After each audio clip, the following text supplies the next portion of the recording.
से तमाम जानकारी के लिए।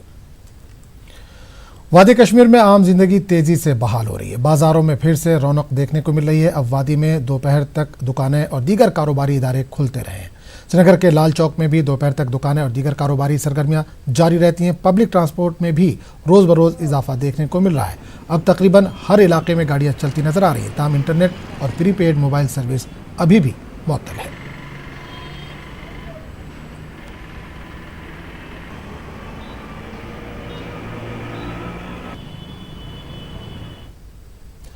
द्रास में सर्दी उरूज पर है। द्रास में बीती रात इस मौसम की सर्द तरीन रात रही।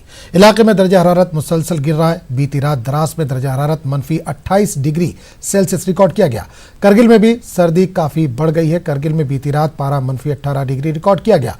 अगर मीनामर्ग की बात करें तो यहाँ पारा -32 डिग्री तक पहुंच गया। आपको बता दें कि मीनामर्ग में इतनी सर्दी के बावजूद भी करगिल के पुलिस वाले तैनात रहते हैं। द्रास में घने कोहरे की वजह से दिन में भी रात का समा देखने को मिल रहा है। सड़कें सुनसान हैं, बाजार बंद हैं, नलों में पानी जम गया और बिजली सप्लाई के माइक्रो प्रोजेक्ट भी इतनी ठंड के आगे गैर कारकर्द हो गए हैं। इन दिनों वहां के लोगों को शदीद मुश्किलात से दो चार होना पड़ रहा है।